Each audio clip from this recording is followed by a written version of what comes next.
बेटे ने संबंध बनाने से मना किया तो सौतेली मां ने खाने में नशा का गोली खिलाकर गला दबाकर मार डाली। दोस्तों, एक ऐसा ही हैरान कर देने वाली कहानी बिहार में गांव खड्डी से सामने आया है। दोस्तों, कहानी शुरू करने से पहले आप लोगों से एक छोटा सा रिक्वेस्ट है कि अभी तक चैनल को सब्सक्राइब नहीं किया है तो चैनल को सब्सक्राइब कर लें और वीडियो को लाइक करके वीडियो को ज़्यादा शेयर करें। दोस्तों, फंटू जब 10 साल का था तो तभी फंटू का माँ इस दुनिया को छोड़ के चल बसी थी और फंटू का पिता मंगरू गरीब परिवार से था तो फंटू का मजदूरी करके 2 वक्त का रोटी खिलाता था। लेकिन दोस्तों, मंगरू अभी जवान था और लंबा समय तक जिंदगी था तो गांव वालों ने मंगरू को अकेले देख कहने लगे, मंगरू अभी तुम्हारा जिंदगी बहुत लंबा है, तुम अकेले कैसे रहोगे और घर कौन संभालेगा? तुम ऐसा क्यों नहीं करते हो कि एक दूसरी शादी कर लो तो तुम्हारा जिंदगी संवर जाएगा।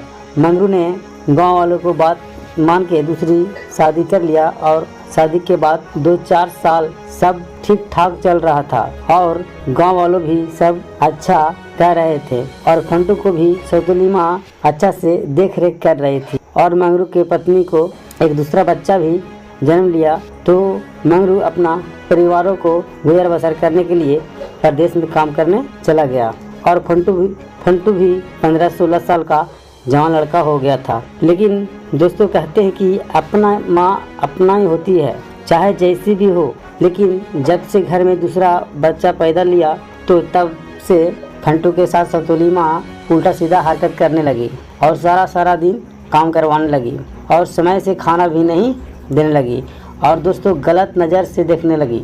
मंगरू फंटू के पिता प्रदेश से घर आता और 10-15 दिन में फिर प्रदेश काम करने चले जाते थे। लेकिन इतना सब फंटू के साथ सौतेली माँ करती थी, तभी फंटू अपने पापा और कोई गांव वालों के साथ कभी भी कुछ नहीं कहता था। जब फंटू के पिता प्रदेश चले जाते थे तो फिर सौतेली माँ फंटू के साथ उल्टा सीधा हरकत करने लगती थी और धीरे धीरे हवस में आकर फंटू के साथ गलत करने को सोचने लगी और मौका ढूंढने लगी। एक दिन जब फंटू अपने कमरे में सो रहा था तब सौतेली माँ ने हवस में आकर फंटू के साथ चारपाई पर सो जाती है और फंटू के साथ उल्टा सीधा हरकत करने लगती है और फंटू को अपने साथ संबंध बनाने को कहती है। फंटू चारपाई से उठता है और अपने सौतेली माँ को 2-4 हाथ लगाता है और संबंध बनाने से मना कर देता है और घर का इज्जत का छुपा लेता है।